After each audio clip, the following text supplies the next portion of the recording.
A gente está começando mais um podcast aqui no Compocast, assim, com bastante alegria hoje, assim, motivo de muita alegria mesmo. Eu estou entrevistando hoje o professor, compositor, pesquisador, pianista, arranjador, Hélder Alves de Oliveira. E aí eu vou ler um pouco da biografia aqui do Hélder antes da gente começar nossa conversa. O Hélder Oliveira é licenciado em música e técnico em piano pela Federal do Rio Grande do Norte, mestre em composição musical pela Federal da Paraíba e doutor em poéticas de criação musical pela Federal do Rio de Janeiro, com doutorado sanduíche, dado pela comissão Fulbright na Louisiana State University, nos Estados Unidos, entre os anos de 2019 e 2020. Ele é professor do curso de EAD de licenciatura em música da UERN, que é a Universidade Estadual do Rio Grande do Norte, certo, Hélder? Isso, ele é professor substituto na Escola de Música da UFRN, na Federal do Rio Grande do Norte, e no Instituto Vila Lobos da Unirio, e lecionou no Conservatório Brasileiro de Música no Rio de Janeiro. Além disso, ele foi professor de música do município de Tibau do Sul, Rio Grande do Norte, e do Instituto Adventista de Educação e Assistência Social Este Brasileira, é isso?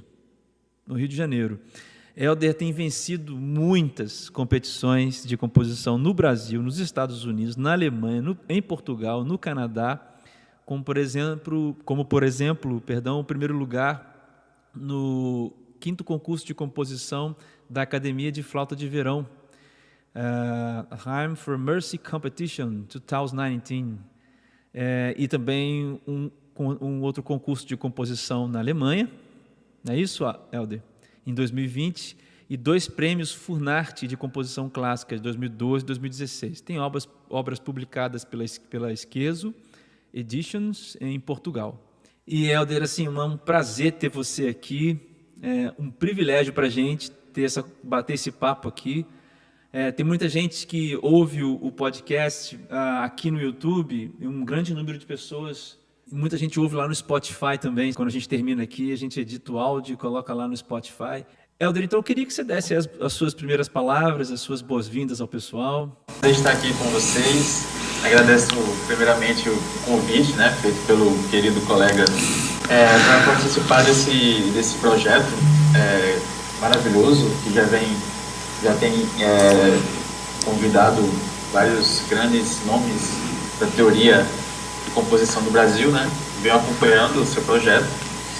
E é isso. Muito bom estar aqui com vocês para compartilhar um pouco da minha vivência, para ver se pode inspirar vocês para seguir os seus rumos, né? Eu faço uma pergunta sempre para abrir todo podcast. Eu faço a mesma pergunta para todo mundo, assim. E a pergunta é a seguinte, né? O que é composição musical? Então, para composição, eu acho que é uma forma que a pessoa tem, né, o músico tem, de poder aplicar aquilo que está dentro,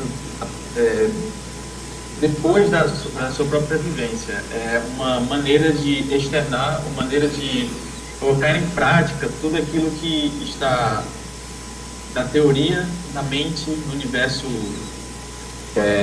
que não é real. E o compositor tem essa vontade de poder expressar, poder colocar os sonhos que estão na sua cabeça, né? E toda vez que ele se inspira em alguma música, em outras músicas, ele sente a vontade de fazer a versão dele, né, daquele estilo, daquele gênero, porque ele se inspira. E no meu caso, já estou aqui no ponto de uma das minhas inspirações, um dos tipos das minhas inspirações, tiveram inspiração por meio de sonhos. Se não vinham as melodias na minha cabeça quando eu estava dormindo, poemas assim para passar no papel, esses sonhos vinham em sonho. Então a apreciação musical, a performance, subconscientemente se apresenta em sonho por meio de sonoridades novas, de temas novos, de harmonias novas.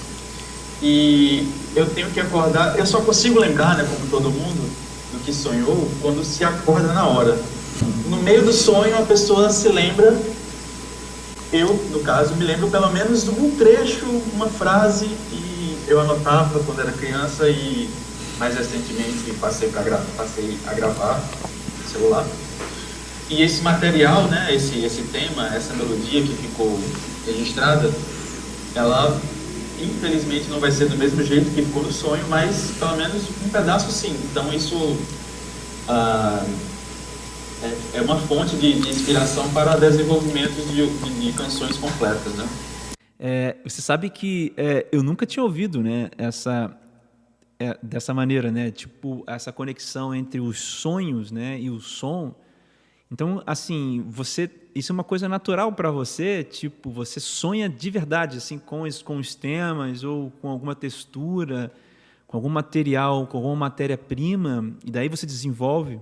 Eu sonhava, não sonho mais. Talvez, não sei, a vivência com a música sacra, talvez, a falta de vivência com a música sacra atualmente, mas a música que vem através dos sonhos, elas vêm em forma de performance. Um coral cantando, eu tocando o violão ou piano e cantando junto com alguém, né, mesmo com câmera. E ela já vem pronta, já vem gravada ou em forma de performance, e é isso aí. Eu queria te fazer outra pergunta sobre processos de composição, e eu queria entender, assim, como que é o seu processo de composição? Como é que você inicia hoje uma obra? E como é que você faz, assim, por exemplo, o que vem primeiro? Você define a instrumentação, ou é definido, por exemplo, por um concurso, ou você compõe periodicamente? Assim, como é que é? Você tem essa vivência de compor assim todos os dias? E dentro desse processo, quais são as primeiras etapas? Como é que é o seu processo de composição? Então, infelizmente eu não componho todos os dias, como Camargo Guarnieri compunha e Elieri compõe. E nem aos finais de semana, como o professor Liduino Pitombeira. Depende da demanda, então. Então, eu passei um tempão, né, compondo por causa de concursos, desde 2012, e quando, em determinados anos, eu não pude fazer isso, né, participando de vários concursos, pude participar só de alguns. E o que me fazia compor era, assim, muito bom, né, a pessoa ter a oportunidade de estudar pós-graduação, e isso faz você compor, né, por causa das disciplinas e por causa dos professores que pedem. E outra que me faz compor também, né, é a questão pessoal que pede, né, para ser interpretado, principalmente para pesquisa.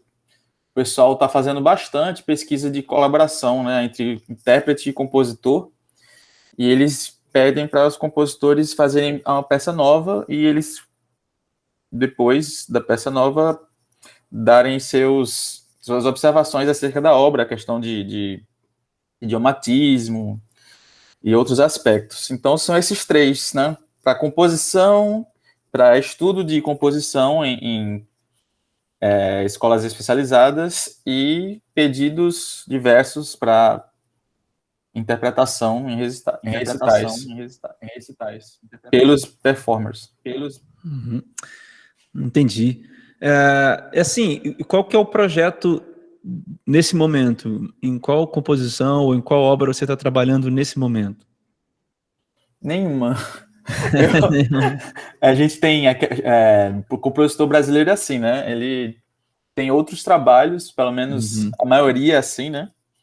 Que não seja composição. Então, eu estou recentemente como professor de História da Música, então é só estudo e preparar material, e tive que desistir de vários concursos de composição.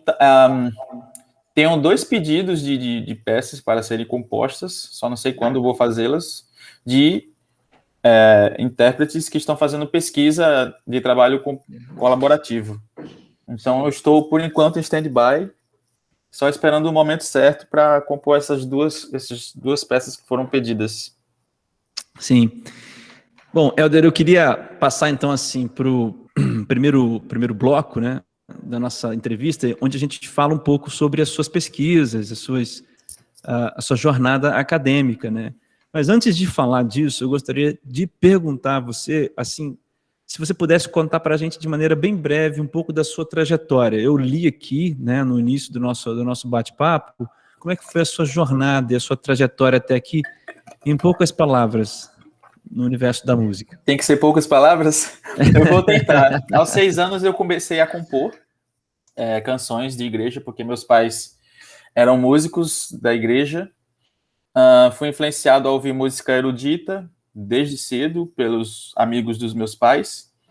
E eu tive, aos 9 anos, eu estudei trompete no SESI, da minha cidade, Campina Grande, Paraíba. Mais estritamente musicalmente, aos 14 anos entrei no Cefet e fiz parte do grupo da Camerata de Flautas Doces, do Cefet RN, e tive, então, instrução clássica, né, erudita de flauta doce, barroca. A gente até gravou um CD. Depois disso, eu tive a ideia de fazer a licenciatura em música. Meu pai ficou triste quando soube, né, da minha decisão, porque eu estava fazendo o ensino médio, né, o último ano, e estava fazendo concomitantemente geologia. E decidi fazer, na última hora, na inscrição, eu decidi fazer música, que eu pensei, o que é que eu vou fazer daqui, como eu me vejo daqui a 10 anos? Me vejo fazendo exploração, na exploração geológica ou fazendo composição, fazendo música. Então, eu decidi, assim, entrar nesse ramo acadêmico. Fiz minha licenciatura em 4 anos. Depois disso, eu passei 2 anos como professor da mesma instituição da licenciatura, a FRN. Só depois de 2 anos que eu tive a ideia de estudar composição na academia. Até então, não tinha tido orientação na academia, só em conservatório. Durante a minha faculdade, estudei trilha sonora, harmonia, contraponto e orquestração em um conservatório da cidade, com Manuel Nascimento e Ivo Souza, que me ensinaram a compor, né, a orquestrar e tudo. E eu entrei no curso de composição da UFPB sem saber de nada de composição contemporânea, praticamente, que eu tive orientação pouca de composição contemporânea com o meu professor de análise, né, Marcos Varela, mas eu cheguei sem saber muita coisa, tanto que eu não passei na primeira vez, só depois de um ano tentei de novo e consegui passar no curso. Estudei os 2 anos, passei 2 anos sem estudar, sem ficar na academia, e larguei tudo para voltar para a academia para fazer o doutorado, que eu terminei em agosto do ano passado, e estamos aqui. Batalhei este ano para passar em concursos públicos, passei em 3, e já estou trabalhando em um, e vou trabalhar em outro, se Deus quiser. E assim, Alder, eu queria falar agora sobre a sua pesquisa. Eu lembro que nós, como você disse aí no começo, nós dividimos o mesmo orientador, né? E algumas disciplinas, inclusive, né? Lá na UFRJ. O professor Liduíno Pitombeira foi meu orientador, foi o seu também. E aí a gente esbarrava algumas vezes, né? Conversando sobre o seu projeto de pesquisa. Como você pode, na verdade, explicar para as pessoas, talvez aqueles que não tenham muito contato com música, ou até, de repente, para aqueles que têm contato com a música, mas não no nível acadêmico, como você explicaria o que foi ou o que é a sua pesquisa de doutorado? Qual é a conversa que você propõe entre a composição e a Gestalt? Então, para a composição, tudo vale como inspiração. Pode ser teoremas matemáticos, pode ser assuntos de psicologia, pode ser algo sobre poemas e quadros, né, de pintura.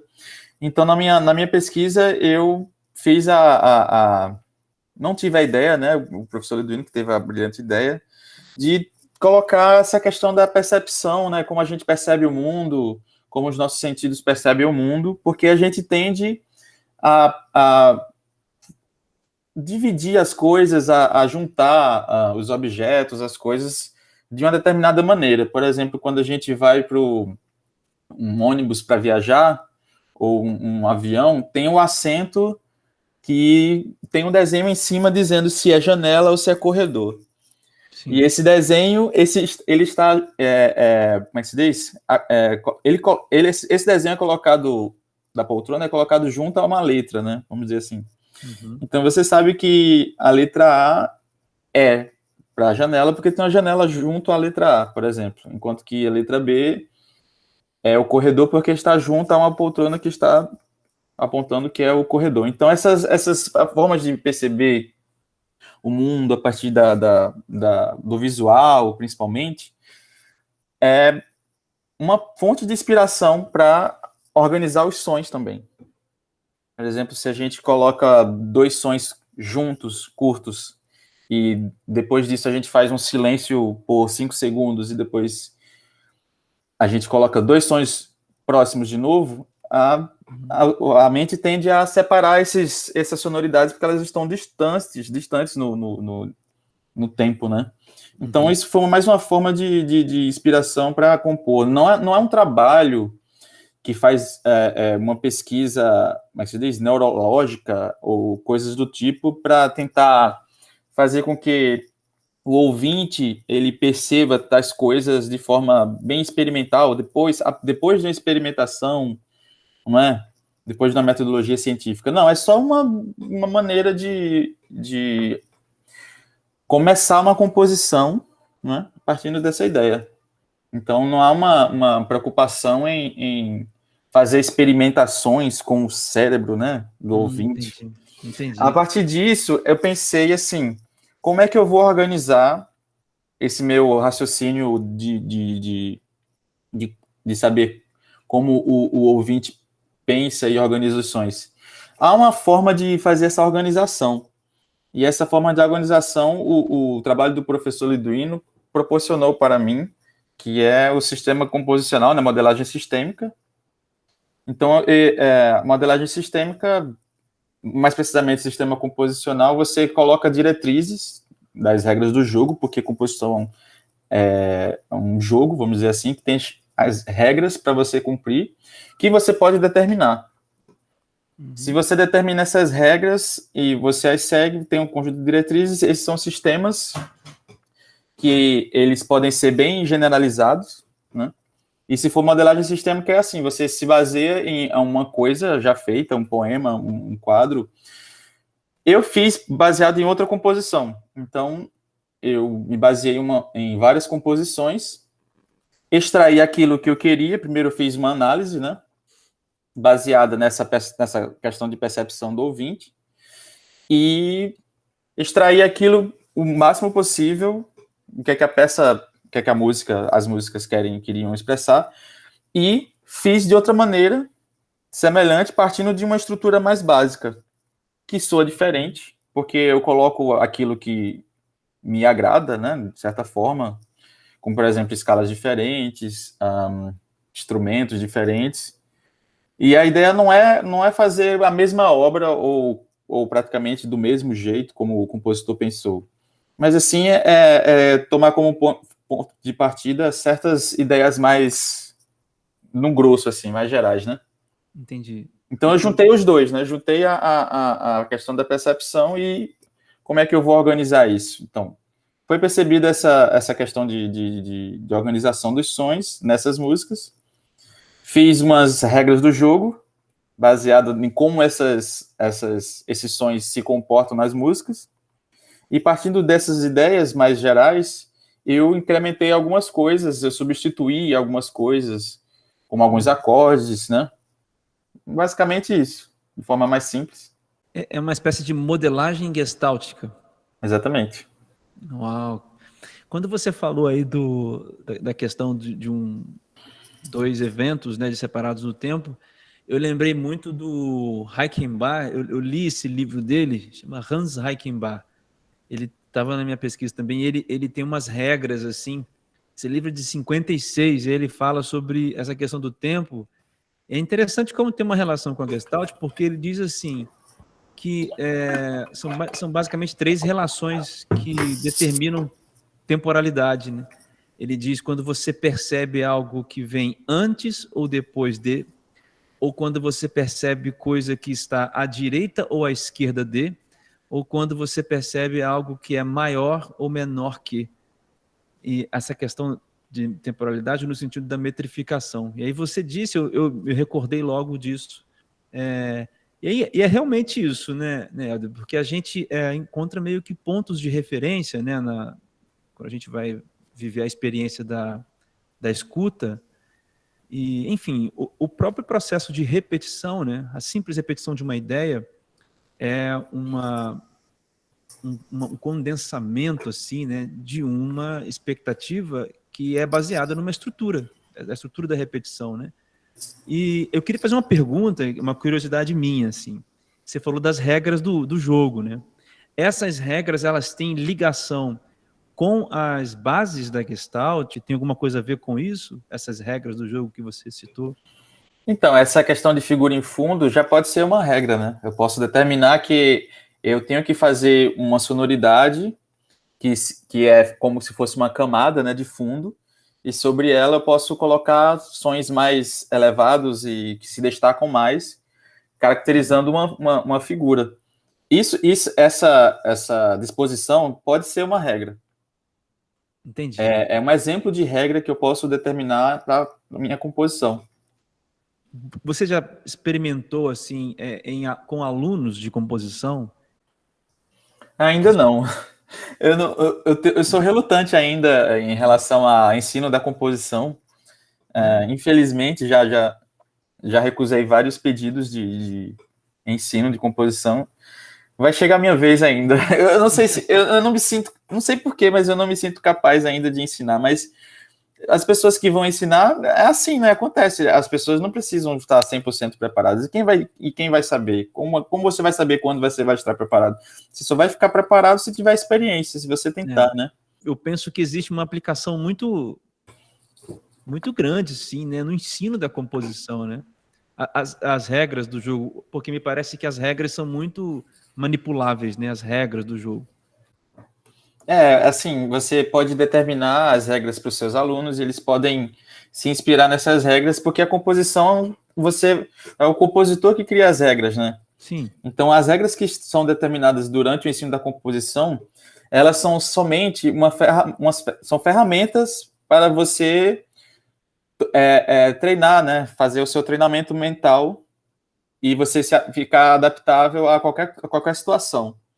Então, tem gente que não gosta, tem gente que desiste da academia porque acha muitas regras e não há liberdade na arte, mas aquilo é só uma maneira de incitar, né, a criatividade, partindo do mínimo, né, partindo de limitações. Mas isso vai de acordo com o pensamento do pensamento criativo, da própria composição. Eu acho, pelo menos, que o compositor deve ser plural, né? Sim. Ele deve poder fazer tudo que for possível, música para cinema, música teatral, música para igreja, música eletrônica. Então, assim, quanto mais ferramentas é disponível para a composição, quanto mais formas de compor é apresentado para você, tem que se ver como mais um processo dos processos que você pode usar para compor. Então, tudo é positivo. Sim, sim. Eu queria te fazer uma última pergunta nesse primeiro bloco, Helder, é o seguinte: você vê desdobramentos para essa pesquisa hoje? Você pensa num pós-doc? Você pensa em publicar um livro, talvez? Você vê esse horizonte? Sim, com certeza. Eu não sei todo mundo, né? Mas eu conheço pessoas que também estão passando por mim, né? Mesmo processo que eu passo. É que a pesquisa nunca finda, né? Sim. A gente tem um prazo determinado para terminar, por causa da universidade, que às vezes não dá para terminar. Então tem que entregar o máximo possível que deu para fazer. E no meu caso foi isso. Eu fiz o meu máximo, mas surgiram alguns problemas que vão ter que ser resolvidos depois. Isso é bom porque a pesquisa continua, né? Isso dá ideias para novos desenvolvimentos e o trabalho né, de artigos e de livros, e isso é uma coisa para inspirar, para desenvolver, né? Por exemplo, preciso fazer um aplicativo composicional, preciso resolver alguns problemas da tese, embora ela tenha quase 300 páginas, mas ficaram algumas coisas pendentes. Então, sim, penso sim, em pós-doutorado. Finalmente, eu voltei a fazer artigos, porque consumiu demais a questão de terminar a tese. E desde 2017 que eu não fazia artigo, então agora eu posso finalmente voltar à questão de fazer artigos e colocar a pesquisa para o mundo todo, né? Ter acessibilidade. Helder, você passou um tempo lá, né, na Louisiana State University. E no ano que você chegou foi no ano que eu vim, né? E você estudou com... Eu tive aulas com o Peck, e o meu supervisor foi o Jeffrey Perry. O Perry, isso, porque eu lembro, o meu chamava Peck, se chama Peck, e sei que o seu era um nome parecido, né? Uma pessoa muito agradável. A gente almoçou quando eu estava perto de voltar para o Brasil. Ele me convidou para um almoço e já sabia de você, né? E a gente conversou muito sobre você naquele almoço.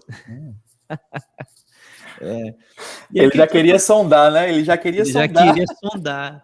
Elder is coming. Aí a gente conversou um pouco lá. Uma pessoa incrível, né? Queria que você contasse para as pessoas um pouco da sua experiência lá na Louisiana State University. Como é que foi o ano acadêmico lá, do seu doutorado, né? O tempo de doutorado que você teve lá. Então, primeiramente eu queria dizer que esse foi o momento que eu tive de não se preocupar com a vida, vamos dizer assim, de forma mais geral, de ter que trabalhar e ter que estudar. Tem esse problema, né, que são poucas bolsas para pós-graduação aqui no Brasil, e eu tive que trabalhar bastante, né, aqui no Rio de Janeiro, e recebendo essa bolsa, no período de 10 meses, eu pude aproveitar o momento lá, já vou dizer como é que eu aproveitei, e eu pude finalmente colocar para frente a minha pesquisa, que estava um pouco em atraso. O que eu aproveitei lá foi o seguinte, né? Primeiro, a vivência do idioma, que dizem que a pessoa só aprende inglês mesmo na prática. Tem os níveis, né? Escolaridade, na escola normal, a pessoa não aprende, praticamente. Aprende em curso de idioma, beleza. Quando a pessoa chega em outro país, nem parece que sabe alguma coisa, mas enfim, a pessoa aprende mais. Segundo lugar, essa vivência de eu ter morado do lado da universidade, 3 minutos de distância da escola de música, eu pude assistir a vários recitais, vários concertos. E foi incrível ver como são as apresentações internacionais, né? Tive a experiência de conversar e preparar recitais com alunos e professores, não só do país, né? Porque mais de 50% dos alunos são do exterior, né, nas universidades americanas, e teve essa troca de culturas, né, e eu pude também participar dos recitais tocando e tendo peças tocadas, então aproveitei ao máximo. O primeiro semestre foi assim, né, e eu pude aproveitar também para assistir algumas aulas, mesmo não contando no currículo, mas a experiência, né, que conta mais, né, então eu participei de 2 disciplinas com o seu supervisor, né, o Peck, Robert Peck, 2 disciplinas de teoria musical. A teoria musical de lá é totalmente diferente, né? A pessoa pensa que é do beabá, da música, mas não. Teoria musical para eles é análise e desenvolvimento de organização sonora. E também tive dicas de orquestração com o professor do nosso professor, né? O professor do Lidano Pitombeira, que foi o Dinos Constantinides, exatamente. E foi incrível, né? Foi a parte artística foi bem com ele, assim, algo bem tradicional. Vamos ouvir músicas de compositores, vamos ler as partituras deles para a gente se inspirar para compor. Então foi algo incrível. Parecia que eu estava em 1900 e pouco, tendo aula de composição.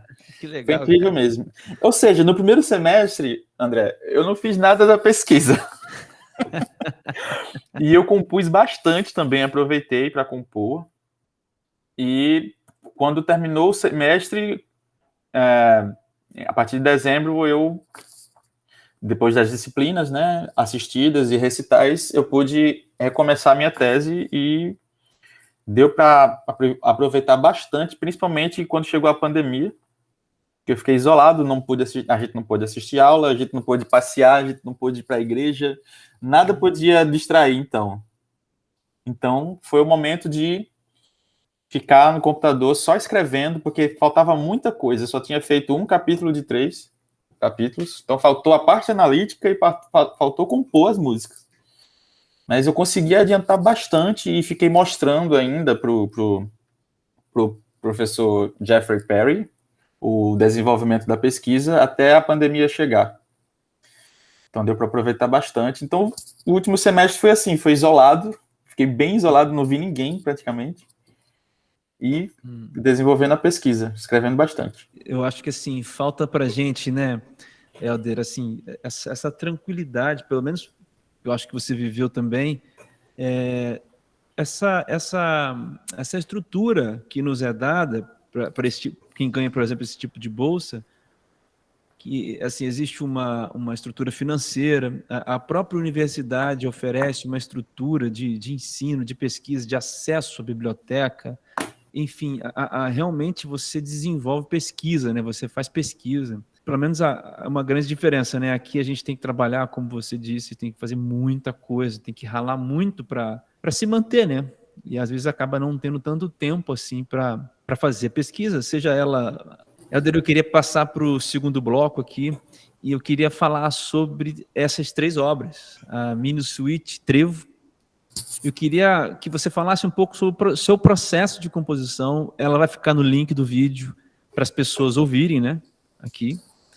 E aí eu queria que você falasse um pouco da história dessa música, como foi o processo de composição dela. Certo, Mini Suite Trevo foi escolhida porque é uma das que eu mais gosto, porque eu fiquei livre, finalmente, para colocar em prática o que eu estava estudando em teoria e composição com o professor Liduino, que era a teoria dos conjuntos, né? Então, ela primeiro foi, vamos dizer assim, obrigatória, porque eu estava fazendo a disciplina de música de câmara na UFPB, e o professor não pediu para a gente tocar uma peça já feita, né? Eu era o compositor, então ele pediu para eu compor uma peça para ser tocada. Então, assim, foi uma forma de animar o compositor, que eu vou fazer e vai ser tocada a música, eu mesmo vou tocar. Então, finalmente, né, voltei a essa questão de participar artisticamente da universidade. Fazia tempo que eu não tinha feito isso. E acho que foi a única composição que foi tocada durante o mestrado. Então, assim, eu utilizei algumas técnicas da teoria dos conjuntos, né, que é a organização das alturas do início do século XX, e eu utilizei pela primeira vez, de forma sistemática, ritmos nordestinos. Eu usei o maracatu no primeiro movimento, é uma forma ternária, né, tem uma seção A, tem uma seção B bem contrastante, né, muito mais movida, e o retorno a uma sonoridade que começou. A gente chama de forma ternária, ABA. E eu usei esse ritmo nordestino maracatu, né, da terra dos meus pais, Pernambuco, como uma fonte de começar a peça, uma inspiração para começar a peça. Então, tem gente que tem essa questão de, eu tenho que usar a música tradicional de onde você nasceu. Não necessariamente, né? Eu vejo mais... Eu não participava de maracatu, né, das danças de maracatu, mas por que eu quis utilizar maracatu? Foi para defender minha terra, para valorizar minha terra? Também não. Eu utilizei apenas matematicamente, coloquei no papel o ritmo, e a partir daí eu desenvolvi o ritmo, ampliei, encurtei. Então foi uma base para a composição mesmo, assim, a parte bem planejada e tudo. Essa peça é interessante porque tem texturas de forma pensada bem livremente, né? Então, utilizei pela primeira vez células rítmicas, não pela primeira vez, mas acho que pela terceira vez, a teoria dos conjuntos, da organização das alturas. E algumas coisas da textura eu pensei também, mas não sistematicamente, mas a partir daí eu tive um pensamento de contraponto, né, bem pensado, e pude também praticar as harmonias que o professor, os tipos de harmonia que o professor Leduna me ensinou, que tem a ver com a questão de exogenia e endogenia harmônica. Mais ou menos é o seguinte, as notas que você utilizou em um instrumento, na parte de baixo você não utiliza as mesmas notas. Aí isso daria uma sonoridade mais sinistra, vamos dizer assim. E isso você determina também na composição qual trecho, qual janela de observação você vai usar para fazer isso, né? Fazer essa diferenciação. Você usa Dó, Ré, Mi na parte de cima do trompete e você usa Fá, Sol, Lá, Si na parte de baixo do piano, por exemplo. Então, em 2012 eu fiz esse primeiro movimento, só voltei a compor sem ser obrigado. Em 2013, no início de 2013, fiz o segundo e o terceiro movimentos. Terceiro movimento, a ideia foi voltar ao uso de célula rítmica, né? Dessa vez o frevo, também do Pernambuco. E também a mesma ideia de organização das alturas do primeiro movimento. Enquanto que o segundo movimento, eu utilizei, como é que se diz? Pontos de ataque, a questão do ritmo, a serialização do ritmo, do Babbitt. E isso em sobreposição a uma parte mais livre do ritmo, né? Para não ficar com monotonia. E essa peça ficou bem longa, uma das mais longas que eu tenho, e ela foi interpretada brilhantemente nos Estados Unidos. Assim, a oportunidade que a gente tem, né? Um professor gostou bastante da peça e tem 2 gravações dela. Uau, as 2 são dos Estados Unidos ou você tem uma gravação também aqui no Brasil? Tem eu mesmo tocando a estreia, né? Aham. E foi muito bom, assim, eu voltar a tocar piano. É raro me ver tocando piano, eu toco uma vez a cada 2 anos. E a estreia tá lá no YouTube, no meu canal.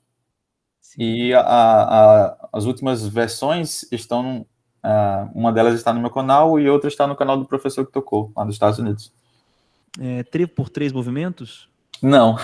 Trevo porque eu utilizei um conjunto de notas de 3 elementos e outro conjunto de notas de 4 elementos. Trevo de 3 folhas, trevo de 4 folhas.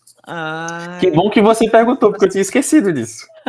Eu estava totalmente esquecido dessa, como é que se diz? Essa poética, né? Cara, que sensacional, Helder. Brilhante, cara. Muito bom, muito bom. É uma relação extramusical bem simples, mas ainda bem que você perguntou, porque...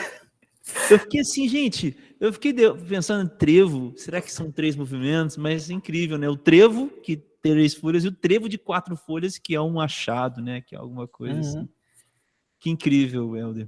Tem uma segunda obra que a gente vai deixar aqui também, e no Spotify as pessoas estão ouvindo desde o começo, tá, Helder? As obras ficam no fundo tocando. Maravilha. Que é essa aqui, Resilience. O processo composicional dessa obra, essa eu fiquei bastante intrigado. Por que o nome? Como foi o processo? Gostaria de dizer também que eu escolhi essa peça porque eu gosto muito dela. Quero contextualizar também, primeiro, se você me permite. Ela foi composta em 2015, depois de eu ter passado por um seminário lá na Bahia. Em 2014 eu fiz parte do seminário lá da Bahia, fui selecionado para uma peça minha ser tocada pelo Milvus Quarters dos Estados Unidos. E o feedback que eu tive deles foi, assim, como é que se diz? Para mudar o pensamento de qualquer pessoa. Então, houve arguições, houve troca de observações e fez com que eu mudasse completamente minha forma de compor. Eu tive que colocar no papel como seria a minha nova composição depois dessa experiência. Então foi... mas só uma parênteses, Helder, vocês tinham... então você apresentou, na verdade, um arquétipo para eles? Não, foi outra peça. Pessoalmente, eu apresentei outra peça, eles tocaram essa peça.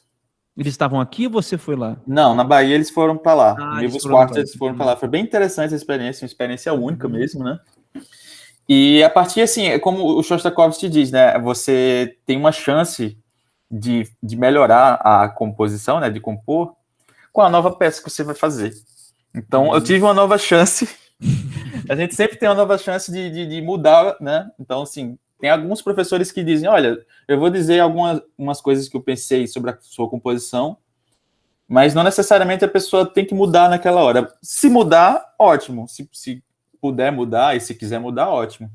Mas se a música já está fechada, já está completa, não necessariamente tem que mudar alguma coisa. Ele pode consertar no próximo pensamento criativo, na próxima composição que ele for fazer. Então foi o que aconteceu. Eu coloquei no papel tudo que eu tinha que mudar. Fazer melodia mais angular, com mais saltos, deixar o ritmo mais preciso, fazer uma complexidade maior rítmica e na dinâmica.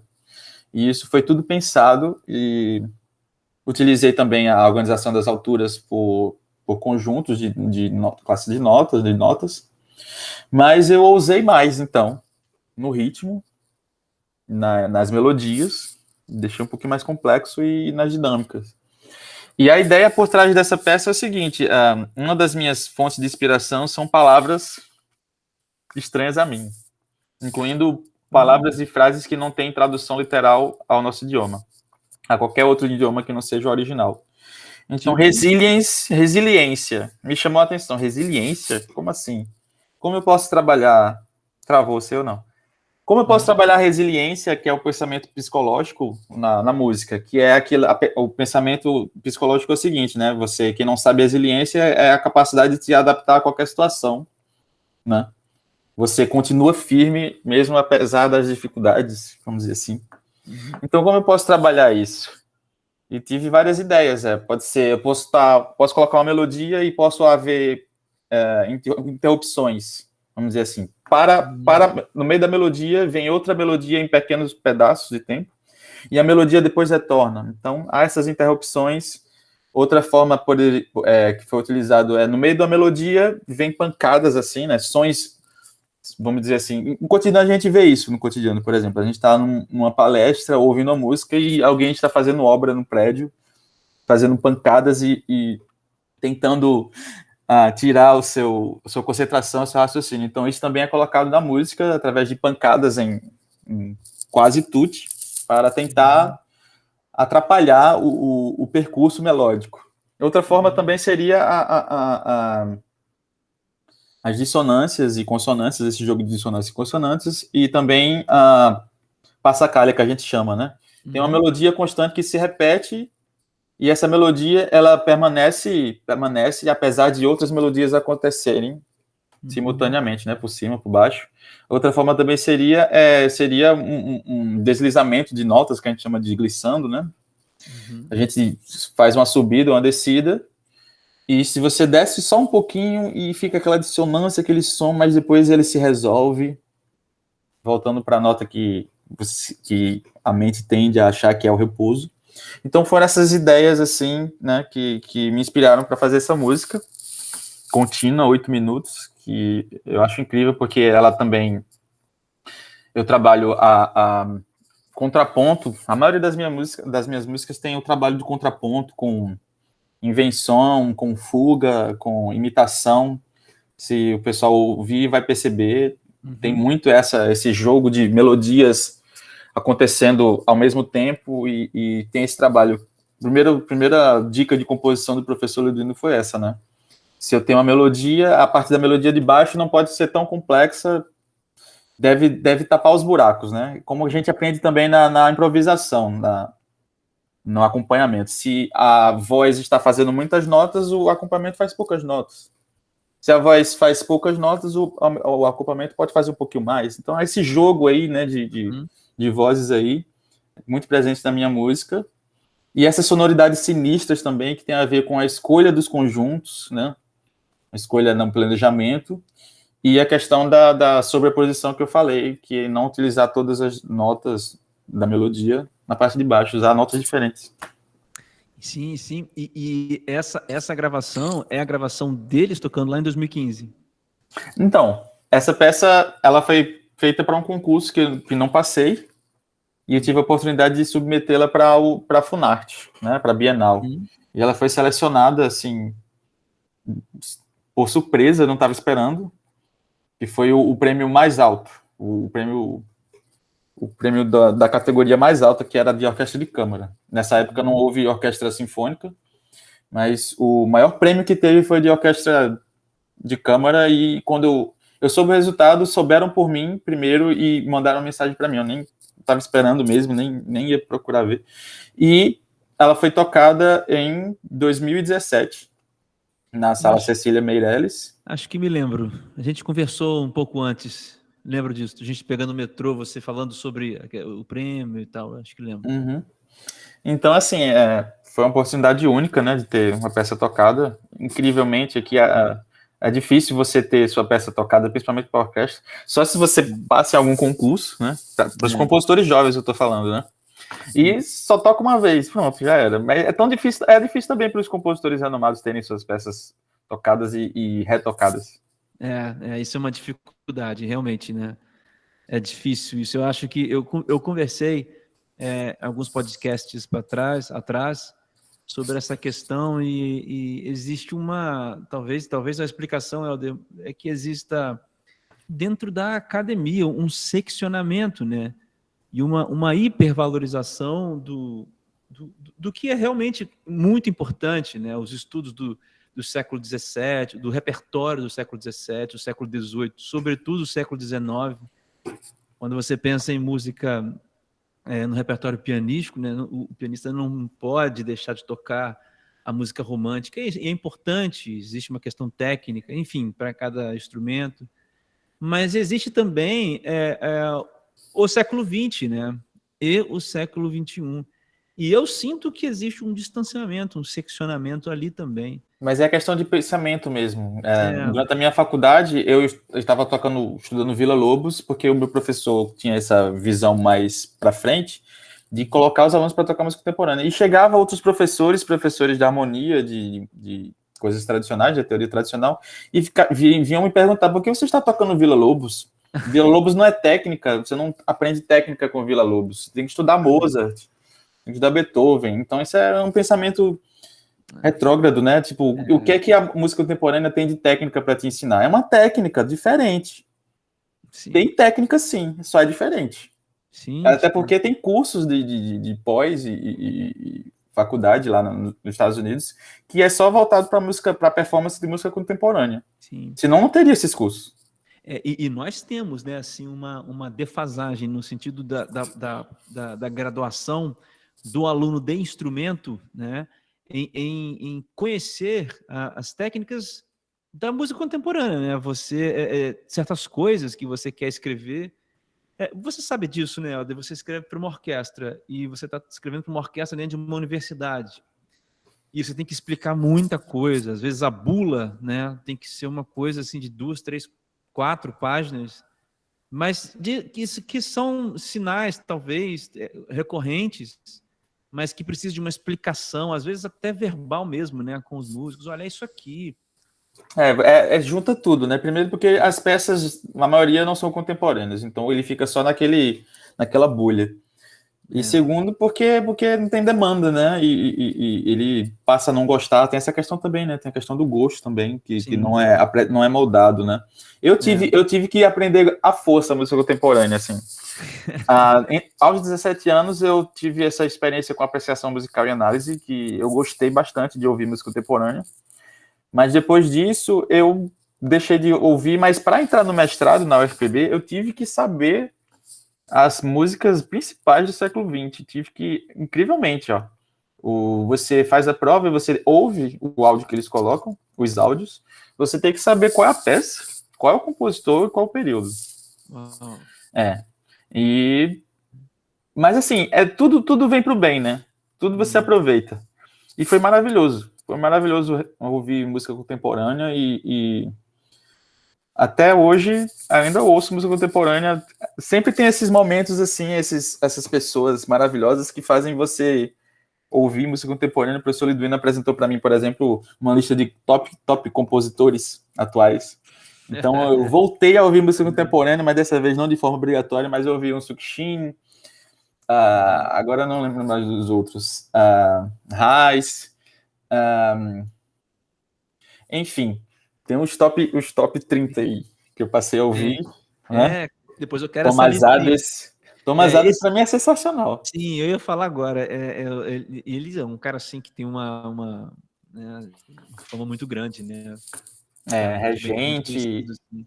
E o pessoal tem esse preconceito porque não passa a ouvir, não é instigado a ouvir. E é o que eu digo para você: se você entra no universo, você passa a entender ele e passa a gostar. Por exemplo, eu não gostava de música rock extremo, né? Por exemplo.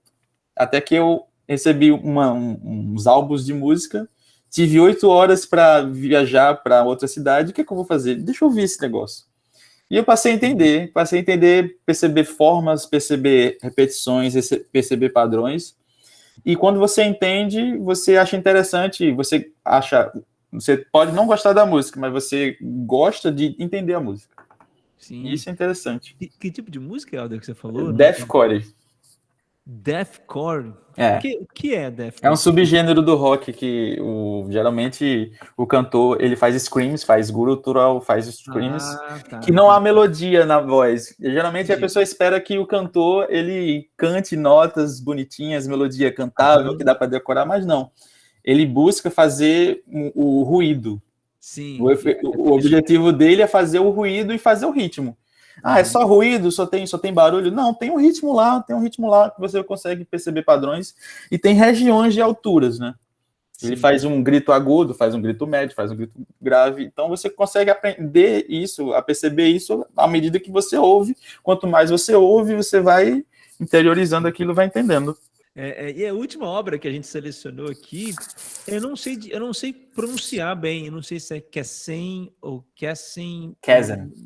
Kessen. Outra coisa que eu gosto bastante é colocar títulos que não fazem referência a nada.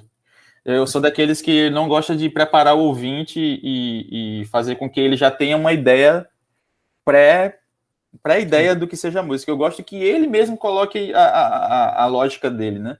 Por exemplo, e você acha que às vezes o título assim colabora para isso? Eu não quero colaborar com a liberdade do pensamento, liberdade da ideia do ouvinte. Kessen, ele vai ouvir, ele não sabe o que é Kessen, ele vai gostar do quê? Da sonoridade, que parece geralmente trilha sonora de filme.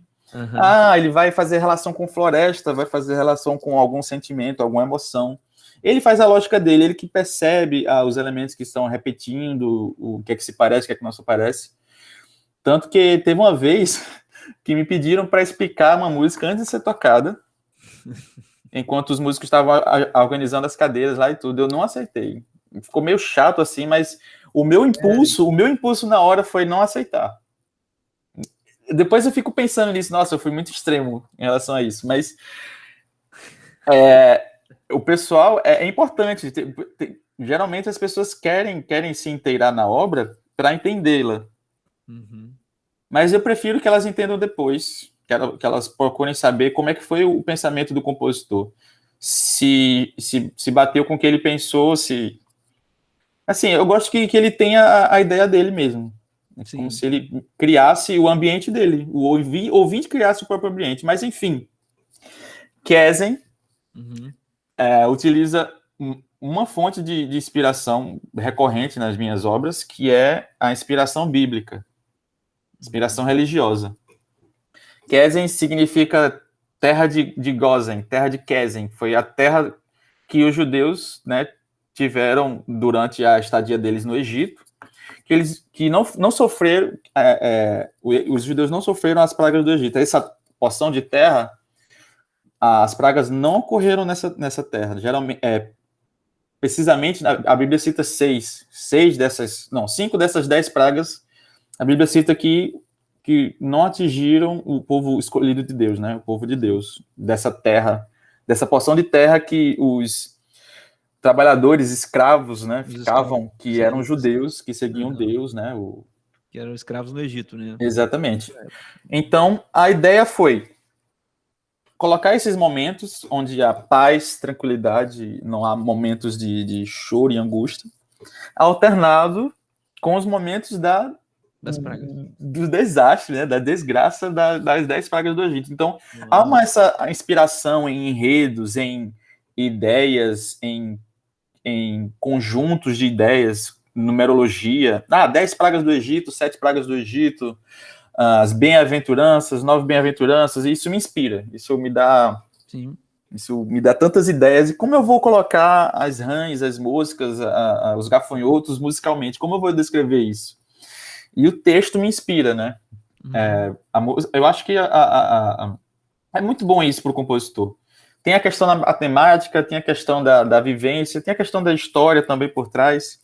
Então, a história me deu ideia para conduzir, né, os gestos musicais, fazer o fluxo sonoro. Então, eu simulei as águas se transformando em sangue, né, com pau de chuva, simulei a saraivada, né, a chuva de granizo com fogo, simulei com percussão, com prato e tímpanos, e simulei musicalmente, né, se o ouvinte percebeu isso ou não, eu deixo isso para ele, mas se ele quiser saber a história, eu posso falar também. Pode falar. Não, é isso. A peça se divide, né? A peça se divide em momentos que representam cada praga do Egito ou os momentos que a praga não ocorreu para os judeus. E esses momentos, eles foram extraídos da minha pesquisa. Esses momentos de não praga do Egito. Na minha pesquisa do mestrado, eu tive a ajuda de um amigo meu, programador, Rafael, que está na Holanda agora. Ele programou baseado em estudos sobre a psicologia da Gestalt, de organização dos sons, né, de separação dos sons, quais sons eles ficam juntos e quais sons ficam distantes. E ele programou para um programa gerar aleatoriamente uma grande melodia, que tem essas divisões já. Então eu extraí um pedaço dessa grande melodia e fiz várias obras. Uma delas foi Kesen, que foram essas que eu utilizei essas sessões. É incrível, porque o trabalho de orquestração, partindo de só uma melodia... Pois é, porque uma obra dessa envergadura, né? Então veio de uma melodia. Metade da música, então, né? Quase metade, não. 5 momentos da música partem de uma melodia apenas. Uau, que foi o trabalho de orquestração que fez com que os momentos ficassem interessantes, né? Então, o jogo de orquestração que vale mais, e por a melodia ser aleatória, ela soou totalmente diferente das outras sessões que foram baseadas na inspiração do enredo das 10 pragas. Dá para perceber esses momentos, né, de contraste. Bem... O que está acontecendo aqui? Está bem calmo? Por que está bem calmo? Por causa disso. Agora eu não me lembro, essa obra foi ganhadora também de um prêmio, né? Sim. Ela ficou em primeiro lugar no Panorama da 2014 da UFRJ. Isso. Agora esqueci o nome dele, do compositor regente. O Hernani Aguiar. Hernani Aguiar, ele ficou com receio dessa música não ser escolhida como vencedora, porque ela era um pouco difícil de ser tocada. Tinha umas técnicas, né? Técnicas de violino, pizzicato Bartók, né? Coisa contemporânea assim. E uma complexidade também rítmica que ele ficou com receio, mas que ele iria tocar mesmo assim se não fosse selecionado. E a gente teve essa conversa, né? Pré-concerto. Ele me deu várias dicas de orquestração. Foi incrível. E o professor Liduino me pediu para participar dessa reunião. Porque o meu professor, ele queria ouvir, né? Porque foi incrível mesmo. E incrível, quero falar também, por incrível que pareça, eu já tinha tido 2 peças orquestrais vencedoras de concurso, mas eu não tive a oportunidade de poder assisti-las. Eu não sei o que aconteceu. Com certeza, problemas financeiros, eu não pensei em pedir dinheiro emprestado para assistir as peças, mas finalmente eu pude assistir essa terceira obra vencedora de concurso. Cheguei no meio do ensaio e cheguei na parte que eu mais gosto da peça, que é a representação dos gafanhotos. Foi incrível. Primeira vez quando se ouve, você sabe, primeira vez quando se ouve uma peça orquestral composta por você. É incrível. É uma coisa surreal, né? Porque eu quero falar para o pessoal aqui que a peça orquestral, a música orquestral é o que dá mais possibilidades de sonoridades, de sons diferentes para o compositor poder utilizar. É uma explosão de sons diferentes, né, ao mesmo tempo, assim. Quando você ouve 50 pessoas tocando, 70 pessoas tocando, é uma magia que acontece, né? Uma energia nova, assim, todo mundo fazendo som, e aquele som que você fez está sendo tocado, é incrível. Helder, a gente pode conversar, a gente tem que marcar mais um podcast só para a gente falar sobre as suas obras e falar assim sobre os seus processos de composição que são realmente, né, assim, inspiradores para quem está ouvindo, para nós que somos compositores, para quem está almejando isso. Eu quero agradecer a sua presença aqui nesse Compocast, né, o 8º episódio, né, foi muito bom, foi incrível mesmo. Agora, eu peço, né, aos convidados, se for possível, se eles desejarem, se eles concordarem, que eles deixem assim, canais de comunicação. Então, eu vou colocar o seu YouTube, o seu canal, a sua página também lá no academia.edu. Se alguém quiser falar com você diretamente, te mandar um e-mail, ou falar sobre alguma peça, ou de repente entrar em alguma... Tem algum e-mail que as pessoas podem falar com você? Sim, mas eu prefiro que seja mais pelas redes sociais. Aí você diz Facebook? Ou... Isso, Facebook, Instagram, eu deixo o e-mail mais para coisa mais de academia, assim, mais... Sim, então a gente compartilha o seu Facebook, o seu Instagram e o seu canal no YouTube, e as pessoas podem te mandar mensagens por ali. Helder, mais uma vez, muito obrigado, cara, por esse momento, pelo seu tempo. Desculpa as nossas falhas técnicas aqui. A gente ainda está entrando no processo da transmissão ao vivo, né? A gente sempre fez o Compocast gravado e só em áudio, né? Mas isso de visual é bom também, né? De visual é bom também. Assim, a gente está aprendendo ainda. É isso, queria que você deixasse a palavra final aí para os ouvintes. Eu agradeço novamente pelo convite. Sempre é bom conversar sobre composição e com amigos, né? André Codesso já me ajudou bastante na vida pessoal mesmo também. E é sempre bom falar sobre composição. É uma alegria muito grande falar sobre composição, que para mim é a coisa mais incrível que existe na música. Composição, apreciação, análise, para mim são incríveis, né? Interpretação também, mas para mim composição por ser muito difícil para mim, pelo menos para mim, isso me motiva a continuar, sabe? Sim. Eu gosto desses desafios, muito bom. E a gente está vendo o quanto você tem sido assim vitorioso, né, cara, assim, nesses desafios, né? Você tem alcançado voos muito altos e impressionantes, e a gente, assim, continua desejando isso para você, voos mais altos ainda. Obrigado, agradeço a Deus e é como você falou, né? O negócio é não parar, continuar a luta, que as vitórias vão chegando aos poucos, mas o negócio é não parar, que vão chegando.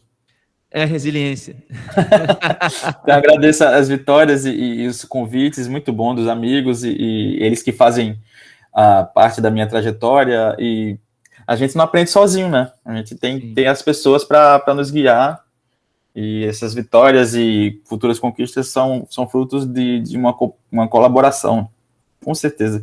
Eu sempre gosto de agradecer aos meus professores com as vitórias, e também porque sempre peço ajuda, mesmo não sendo mais aluno. Na medida do possível, eles ajudam. E a gente vai fazendo essa troca de experiência, porque acho incrível, né? Esse estudo, essa pesquisa. Bom, então, assim, mais uma vez, muito obrigado a todos vocês que estão até agora ouvindo, seja pelo Spotify, seja pelo YouTube, onde você estiver ouvindo. Muito obrigado pela sua presença. Fique atento aí aos novos episódios do Compocast. Enfim, tem muita coisa legal vindo aí ainda nesse ano. A todos vocês, uma boa noite, ou bom dia, ou boa tarde, quando, aonde, como vocês estiverem. A gente se vê na próxima. Tchau, tchau, gente. Boa noite a todos, tchau.